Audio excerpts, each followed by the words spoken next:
ચલો કાલે આપણે વિદ્યુત રસાયણ છે એની પ્રસ્તાવનાનો અભ્યાસ કર્યો હતો અને મેં તમને સાદી રીતે સમજવાનો પ્રયત્ન કર્યો તો આજ આપણે ટેક્સ્ટ બુક પ્રમાણે સમજવાનો પ્રયત્ન કરશું. તો ટેક્સ્ટ બુક ની અંદર પેજ નંબર 66 ઉપર છે જે આકૃતિઓને આપણને સમજાવવાનો જે પ્રયત્ન કરે છે એને આપણે ડિટેલમાં ચર્ચા કરશું. બરોબર, તો પેજ નંબર 66 ઉપર ટેક્સ્ટ બુકના જે આપણને ગેલ્વેનિક કોષ ડેનિયલ કોષ અને ગેલ્વેનિક કોષને સમજાવવાનો પ્રયત્ન કર્યો છે એમાં પહેલી આકૃતિ છે એ આ આકૃતિ. બરોબર, મેં જે આકૃતિ લીધી એમાં આટલો ઉપરનો ભાગ નથી. બરોબર, મેં જે કાલે સમજાવ્યું હતું એ તમને ગેલ્વેનિક કોષ સમજાવ્યો હતો. આજે આપણે ડેનિયલ કોષ અને એમાં આપણે વાત કરશું. તો જો આ એક કોષની રચના કરેલી છે કાલની જેમ જ. આ ઝિંક છે, એનોડ છે, કોપર છે, કેથોડ છે. આ જેનેસોફરમાં ઝિંકનો સળિયો ને સીએસઓફરમાં કોપરનો સળિયો આપણે ડુબાડેલો છે. આ આપણે દોર લીધું ક્ષાર સેતુ. બરાબર, આ છે ક્ષાર સેતુ. કાલે આપણે પહેલી આકૃતિ લીધી ત્યારે મેં કોપર સલ્ફેટ દ્રાવણમાં ઝિંકની પટ્ટી ડુબાડી હતી. એટલે કે જ્યારે એક જ પાત્રની અંદર પ્રક્રિયા થતી હોય ત્યારે ક્ષાર સેતુની જરૂર પડતી નથી. પણ જ્યારે બે જુદા જુદા પાત્રમાં પ્રક્રિયા થતી હોય ત્યારે ક્ષાર સેતુની જરૂર પડે. આપણે ક્ષાર સેતુ દોરેલું. અને હુકામ જરૂર પડે આપણે જોઈ ગયા કે ક્ષાર સેતુ છે એ બંને દ્રાવણોને જોડવાનું કામ તેમજ વિદ્યુત તટસ્થતા જાળવવાનું કામ છે. એ આયનોને વહન કરવા માટે એનું કાર્ય છે. આપણે ચર્ચા કરી. બરોબર, તો વિદ્યુત તટસ્થતા જાળવવા માટે આ ક્ષાર સેતુ કામનો છે. તો ચોપડીની અંદર આપણને આવી તેની એક હરખાથી ત્રણ આકૃતિ આપી છે. એક ને એક પહેલા એ આકૃતિની ચર્ચા કરી. તો એ આકૃતિ છે એટલે આપણે કાલે જે તમને આકૃતિ સમજાવી હતી એ જ આકૃતિ થઈ. બરોબર, કે જેમાં આપણે આજે બારોબારથી બેટરી લગાડેલી છે, બારોબારથી વિદ્યુત દબાણ એટલે બારોબારથી આપણે વોલ્ટેજ આપેલા છે. હવે બારોબારના જે વોલ્ટેજ એક્સટર્નલ એટલે બાહ્ય EXT નું શોર્ટ ફોર્મ છે બાહ્ય દબાણ. જ્યારે બાહ્ય વોલ્ટેજ છે એ કેવું તો કે 1.1 કરતા ઓછું. ત્યારે ઝિંક અને કોપરને જોડીને તમે વિદ્યુત રાસાયણિક કોષની રચના કરીએ ત્યારે એની કેપેસિટી મેક્સિમમ 1.1 વોલ્ટની હોય. અને આપણે માની લો કે જ્યારે બાહ્ય વોલ્ટેજ છે એ 1.1 કરતા ઓછો રાખ્યો છે એટલે પાવર કેનો રહે? આપણો જે વિદ્યુત રાસાયણિક કોષ બનાવ્યો એનો જ રહે. તો કઈ રીતે કામ કરશે? કાલે સમજાવ્યું એમ જ કે ભાઈ આ ઝિંકનો હળિયો છે એ ખવાતો જશે, આ કોપરના હળિયામાં કોપર જમા થતો જશે. એટલે કે ઝિંક ઓગળીને દ્રાવણમાં આવશે, કોપર જમા થતો જશે. SO4 -2 આયન છે આ બાજુ આવશે. એટલે આ પહેલી આકૃતિ છે એમાં શું થતું હશે કે ઇલેક્ટ્રોનનો પ્રવાહ. પહેલી આકૃતિમાં ઇલેક્ટ્રોનનો પ્રવાહ ક્યાંથી ક્યાં બાજુ છે જોઈ લો. ઇલેક્ટ્રોનનો પ્રવાહ કઈથી કઈ બાજુ? જો આમ પણ પૂછાય ઇલેક્ટ્રોનનો પ્રવાહ કેમ? હું આમ પણ લખી દઉં ઝિંક થી કોપર. અને આ જ વસ્તુને તમારે બીજી રીતે લખવું હોય તો શું લખવું પડે?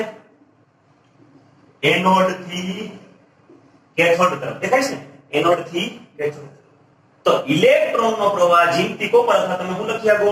એનોડ થી કોપર તરફ. જ્યારે બાહ્ય વોલ્ટેજ તમે 1.1 થી ઓછા લગાડેલા. સમજાણું?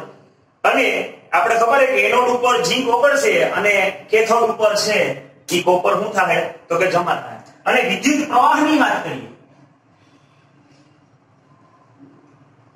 તો વિદ્યુત પ્રવાહનો માર્ગ કયો છે આ આકૃતિમાં? તો ઇલેક્ટ્રોનના પ્રવાહથી વિરુદ્ધ દિશામાં હોય તો ઇલેક્ટ્રોન આમ છે તો વિદ્યુત પ્રવાહ એનાથી ઉલટી દિશામાં હોય. રેવાજી વિદ્યુત પ્રવાહ ફિઝિક્સમાં તમે ભણી જ ગયા છે. તો કેથોડ થી એનોડ તરફ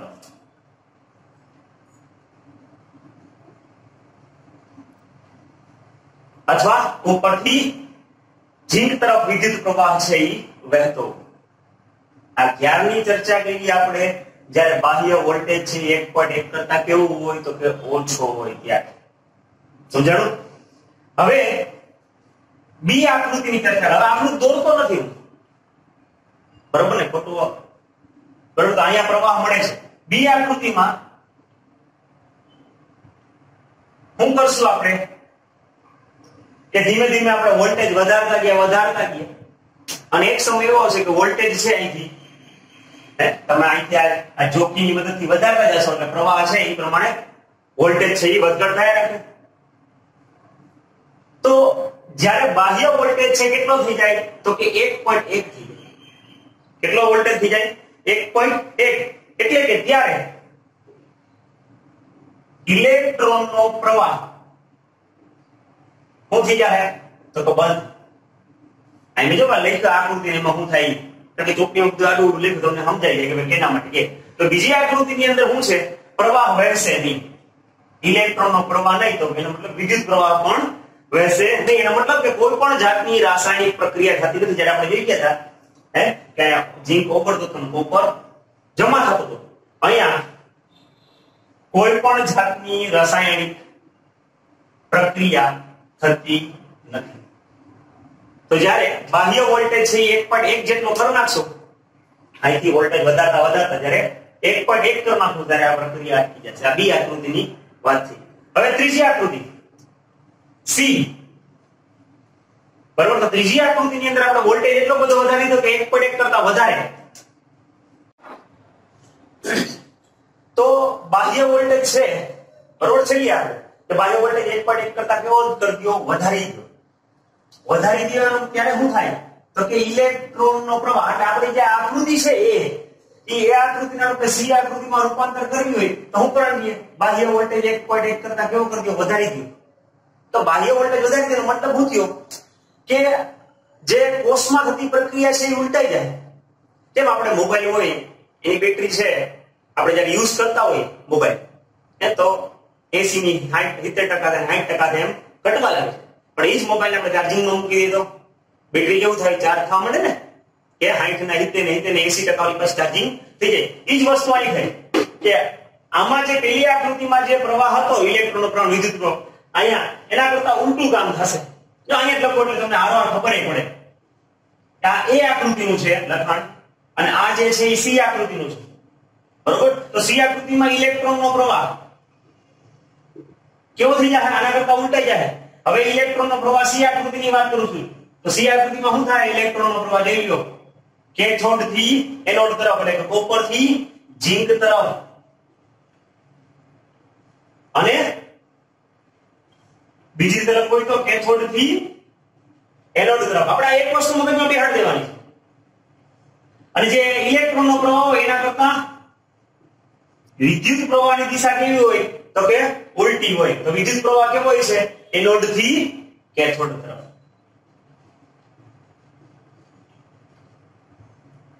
સમજાણું? તો આ ત્રણ આકૃતિમાં તમને ખ્યાલ પડી ગયો કે પહેલી આકૃતિમાં આપણે કોષ છે એમાં રાસાયણિક પ્રક્રિયાનું વિદ્યુત ઉર્જામાં રૂપાંતર હતું. તો અહીંયા આપણે વોલ્ટેજ બારના વધારી દીધા એટલે કે આપણે વિદ્યુત ઉર્જા વપરાણી અને વિદ્યુત ઉર્જા છે એનું શું થયું? રાસાયણિક ઉર્જામાં રૂપાંતર થયું. એટલે આ બે વસ્તુ થઈ ગઈ. આમાં શું થાય કે અહીંયા ઝીંક ધાતુ ઓગળી ગઈ, પછી આ સી આકૃતિમાં ઝીંક ધાતુ જમા થવા મળશે, કોપર છે ઓગળીને દ્રાવણમાં આવવા મળશે. સમજાણું? ચલો આ કાલવાળી આકૃતિ મેં પાછી દોરી છે ગેલ્વેનિક કોષની. હવે પેજ નંબર 67 ઉપર આપણે થોડો મજાનો પ્રયત્ન કરીએ છીએ. ઓલું 66 ની ચર્ચા કરી હતી, હવે પેજ નંબર 67 ઉપર, બરોબર. તો આ ગેલ્વેનિક કોષ જે આપણે કાલે આકૃતિથી ફરીથી સમજીએ, કાલની જ વાત છે. કાલે જે મેં મારી સમજાવી હતી આ 66 માં પેજનું છે, બરોબર. તો આ મેં આકૃતિની તમે જોઈ લો છો 1 મોલર ZnSO4 ના દ્રાવણમાં ઝીંકની પટ્ટી ડૂબાડી છે, 1 મોલર કોપર સલ્ફેટના દ્રાવણમાં કોપરની પટ્ટી ડૂબાડી છે, ક્ષાર સેતુ છે. ગેલોમીટર થી બેને તમે જોડશો, બંને વિદ્યુત ધ્રુવોને ખાલી તારથી તમે જોડશો એટલે ઓટોમેટિકલી રાસાયણિક પ્રક્રિયા થવા માંડશે. એટલે કે સ્વયંસ્ફુરિત પ્રક્રિયા છે. તમારે કેવું ન પડે ઝીંક કે ભાઈ ઓક્સિડેશન પામે, કોપર ને કેવું પડે કે રિડક્શન પામે. ખાલી તમે બે તારને જોડશો, આ બંને વિદ્યુત ધ્રુવોને તારની મદદથી મારફત જોડશો એટલે આપમેળે પ્રક્રિયા થશે. પણ એ રાસાયણિક પ્રક્રિયાથી વિદ્યુત પ્રવાહ મળશે, એટલે વિદ્યુત ઉર્જા ઉત્પન્ન થશે. સમજાણું? તો આપણે કાલે ચર્ચા કરી હતી કે આ દ્રાવણ અને આ જે સળિયા ડૂબાડેલા હોય, દ્રાવણ અંદર સળિયા ડૂબાડેલા, એને શું કહેવામાં આવે છે? વિદ્યુત ધ્રુવ. આ સળિયાને શું કહેવાય? વિદ્યુત ધ્રુવ, બરાબર. અને આ દ્રાવણ પ્લસ સળિયાને શું કહેવામાં આવે છે? અર્ધકોષ. શું કહેવામાં આવે? અર્ધકોષ. તો આ એક અર્ધકોષ અને બે અર્ધકોષ, બે અર્ધકોષ ભેગા થાય એટલે બને કોણ? તો કે સંપૂર્ણ કોષ. સમજાણું? હવે જો આપણે આ દ્રાવણ છે એની સાંદ્રતા 1 મોલર લ્યો, એ જે દ્રાવણ વાપરેલા હોય એની સાંદ્રતા તમે કેવી લ્યો તો કે 1 મોલર. અને માની લ્યો કે આમાં કોઈ આપણે 11th માં આવ્યું હતું વાયુ વિદ્યુત ધ્રુવ વાપર્યો હોય, બરાબર. આ તો ધાતુ વિદ્યુત ધ્રુવ છે, વાયુ વિદ્યુત ધ્રુવ હોય. તો એ વાયુ જે હોય એ વાયુ છે એને દબાણ છે એક વાતાવરણ દબાણ હોય, અને હવે આપણે આખી રચના તૈયાર કરી તો ઈ જે આખો સંપૂર્ણ કોષ તૈયાર થાય એને પ્રમાણિત કોષ કહેવાય, સ્ટાન્ડર્ડ. બરોબર, સ્ટાન્ડર્ડ વિદ્યુત ધ્રુવ એ રીતના સ્ટાન્ડર્ડ કોષ તૈયાર થાય. અને જો સાંદ્રતા 1 મોલર ન હોય તો એ બિન પ્રમાણિત કહેવાય, જેની ચર્ચા આપણે આગળ કરશું. ફિલહાલ આપણે સ્ટાન્ડર્ડની જ વાત કરીએ, પ્રમાણિતની જ વાત કરીએ. તો પ્રમાણિત વિદ્યુત ધ્રુવ, બે પ્રમાણિત વિદ્યુત ધ્રુવ અને બે પ્રમાણિત અર્ધકોષની મદદથી આપણે પ્રમાણિત સંપૂર્ણ કોષની રચના કરીએ છીએ. આ માન્ય બોર્ડ ઉપર દરેલું છે ઈ પ્રમાણિત કોષ જ છે. હું કામ કે 1 મોલર સાંદ્રતા લીધેલી છે, સમજાણું? તો અહીં જોઈ લો, ઝીંક છે એ ઓગળી દ્રાવણમાં, એટલે એની Zn નું ઓક્સિડેશન થયું. અને તમને ખબર કે ઇલેક્ટ્રોનનો પ્રવાહ આમ જાય અને વિદ્યુત પ્રવાહ એનાથી ઉલટો. આપણા માટે હમણાં આગળ સમજાવ્યું એમાં એ નંબરની આકૃતિ જ આપણા માટે કામની છે. બરોબર, કારણ કે સી નંબરની આકૃતિ છે ને વિદ્યુત વિભાજન કોષ કહેવાય. એ આપણા પાઠનો બીજો ભાગ છે, સમજાણું ને? કે પહેલો ભાગમાં આપણે શું ભણાવવું છે કે પહેલા ભાગમાં રાસાયણિક ઉર્જાની મદદથી કેમ વિદ્યુત ઉર્જા પ્રાપ્ત કરી શકાય એના વિશે ભણાવવું છે. અને બીજો ભાગ છે વિદ્યુત વિભાજન કોષ. આ વિદ્યુત રાસાયણિક કોષ, હવે વિદ્યુત વિભાજન કોષ. તો વિદ્યુત વિભાજન એટલે સી આકૃતિ કે જેમાં વિદ્યુત ઉર્જાની મદદથી આપણે કોઈ પણ રાસાયણિક પ્રક્રિયા કરશું જે સ્વયંસ્ફુરિત નથી, સમજાણું? તો આ ફિલહાલ આપણે ભણવાનું છે અત્યારના વિદ્યુત રાસાયણિક કોષ, ડેનિયલ કોષ કયો કે ગેલ્વેનિક કોષ કયો, યાદ છે? રેડી? તો આ અર્ધ પ્રક્રિયા, ઓક્સિડેશન પ્રક્રિયા, આ રિડક્શન અર્ધ પ્રક્રિયા, અને આ કુલ પ્રક્રિયા એનું ઓક્સિડેશન રિડક્શન થયું. અમે જ્યારે ભણતા ત્યારે આઈયુપીએસસી વાળા છે એને એમ કહેતા કે આપણે ઓક્સિડેશન પોટેન્શિયલને ધ્યાનમાં રાખીને કામ કરવાનું, પણ 2004 પછી આઈયુપીએસસી વાળા એમ કીધું કે આપણે રિડક્શન પોટેન્શિયલને ધ્યાનમાં લેવાનું. એટલે અમે ભણતા ત્યારે આને મહત્વ દેતા અને તમે ભણો છો તો આને. એટલે રિડક્શન પોટેન્શિયલને ધ્યાનમાં રાખીને કામ કરવાનું છે, બરોબર? અને નક્કી કરી લીધું કે ભાઈ આપણે જ્યારે આકૃતિ દોરો ને ત્યારે તમારે ફરજિયાત જો આ બાજુ આ ડાબી બાજુ હંમેશા એનોડને જ રાખવાનું. જો એટલે હું લખીને આપું છું, ડાબી બાજુ હંમેશા કોણ હશે તો કે એનોડ, અને જમણી બાજુ કોણ હશે? કેથોડ. આ એક પ્રણાલી નક્કી કરી લીધી કે ભાઈ તમારે એનોડ કેથોડને બતાવો તો કેમ? તો કે ભાઈ ડાબી બાજુ હંમેશા એનોડને બતાવવાનું, જમણી બાજુ હંમેશા કેથોડને બતાવવાનું. સમજાણું? એટલે આ આખી આકૃતિ થઈ. હવે દર વખતે મારે કે આખા પાઠમાં આવી રીતના આકૃતિ દોરવાની નથી. હવે આપણે આને સાંકેતિક સ્વરૂપમાં દોરતા શીખવાનું છે. અને કેમ સંકેત સ્વરૂપમાં રજૂ કરું? માની લો કે આ જે છે એને સંકેતમાં મારે અર્ધકોષને બતાવવું હોય તો કેમ બતાવવાનું? તો જે ધાતુનો સળિયો હોય અને જે દ્રાવણના સંપર્કમાં લાગે, જે આયનના સંપર્કમાં હોય, એ બે વચ્ચે ઊભી લીટી મૂકી અને બતાવવાનું. એટલે મારે આ વસ્તુ આટલો ભાગ બતાવ્યો એને મારે સંકેત સ્વરૂપમાં લખવું હોય તો આમ લખવાનું, Zn આ સોલિડ અને Zn+2. અહીંયા જે સાંદ્રતા હોય 1 મોલર તો 1 મોલર લખવાનું, તો Zn+2. એવી જ રીતના અહીંયા કોપર અને કોપર ધાતુ અને કોપર આયન છે એકબીજાના કેવા છે તો કે સંપર્કમાં છે. તો ઈ બેને એકબીજાના સંપર્કમાં હોય તો અહીંયા પણ આપણે એ જ રીતે લખીએ કે આ કોપર અને કોપર+2. બરાબર? તો આને આખું દોરવાની જરૂર નથી. હવે રીતના સંકેત સ્વરૂપમાં દર્શાવીને આપણે કામ કરીએ. અને અમારે કે બે અર્ધકોષને બતાવવાની. બરાબર? હવે બે અર્ધકોષની જોડીને તમે સંપૂર્ણ કોષની તૈયાર કરો, રચના કરો. અને વચમાં જો આપણે ક્ષાર સેતુ વાપર્યું હોય તો ડબલ લીટા મૂકવાની, અને ક્ષાર સેતુ ના વાપર્યું હોય તો સિંગલ લીટા. એટલે કે આ આખી આકૃતિને મારે સંકેત સ્વરૂપમાં લખવું હોય તો શું થાય? આ Zn+2 એની સાંદ્રતા બતાવવાની. આ બે લીટાનો મતલબ હું ક્ષાર સેતુ છે. આપણે આકૃતિમાં ક્ષાર સેતુ હોય તો બે લીટા લખવાના. જો ન હોય તો હું એક લીટો. બરોબર? આ ક્ષાર સેતુ Cu+2 1 મોલર અને આ આવી ગયો C. બરોબર? આપણે તમને ખબર કે દ્રાવણની સાપેક્ષમાં ઋણ સ્વરૂપમાં કારણ ઇલેક્ટ્રોન છે તો અહીંયા સંજ્ઞા ઋણ લખવાની અને અહીંયા સંજ્ઞા ધન. તો આ આખી આકૃતિ છે એટલે ખાલી તમે આટલા સ્વરૂપમાં લખો ને એટલે આવી ગયું. બરોબર? ક્ષાર સેતુ વાપરો તો ડબલ લીટા, ન વાપરો તો સિંગલ લીટા. સમજાણું? હવે વાત કરશું કે અહીંયા બે વિદ્યુત ધ્રુવો વચ્ચે છે પોટેન્શિયલ, એટલે કે શક્તિનો તફાવત ઉત્પન્ન થશે. બરોબર?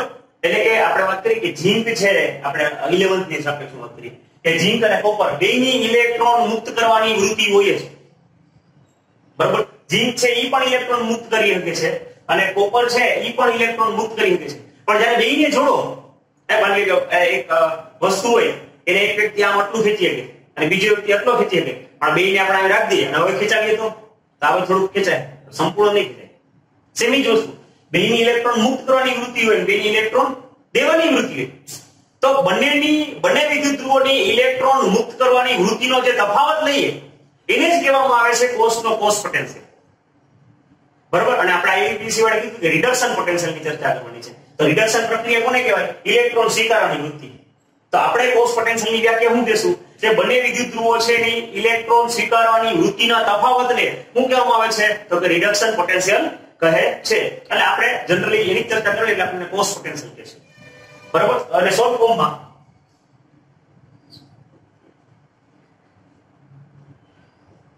EMF ઇલેક્ટ્રોમોટિવ ફોર્સ, ઇલેક્ટ્રોનને ગતિ આપવા માટેની ચાલક બળ. તો ઇલેક્ટ્રોમોટિવ ફોર્સ અથવા વિદ્યુત ચાલક બળ કહેવામાં આવે છે. રેડી? એટલે કે આપણે અહીંયા આ જે કોષની વાત કરતા હોય ઈ સેલ બરાબર શું લખશું? પહેલા આપણે શું લખવાનું રહે?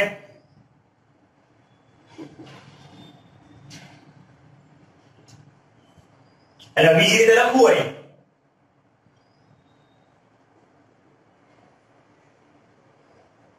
કે પેલા શું લખવાનું કે જે જમણી બાજુ એટલે કે આપણા કેથોડ આવ્યું હોય ઈ લખવાનું અને પછી ડાબી બાજુ એટલે કે એનોડ લખવાનું. એટલે ઈ બેના જે અર્ધકોષના કોષ પોટેન્શિયલ હોય એને આપણે દર્શાવવાના રહેશે. Right minus left. રેડી? આવી રીતના મેં બે લીધા છે ચોપડીમાં. તમે એવી રીતના અહીંયા આકૃતિમાં અહીંયા કોપર લ્યો અને અહીંયા સિલ્વર લ્યો. બરોબર. તો એને સાંકેતિક નિરૂપણ કરવું હોય તો આવી રીતના લખીએ. પહેલા આપણી બાજુ કોપર અને અહીંયા સિલ્વર. તો શું થાય? આ Cu+2 આ ક્ષાર છે તો વાપરો એટલે પછી આ Ag+ 1 મોલર, અહીંયા 1 મોલર અને આ Ag સોલિડ, આ માઈનસ આ પ્લસ. બરોબર. તો આવી રીતના તમે જોઈ લો. ન સમજાય તો મને કોઈ પ્રશ્ન પૂછી શકો છો.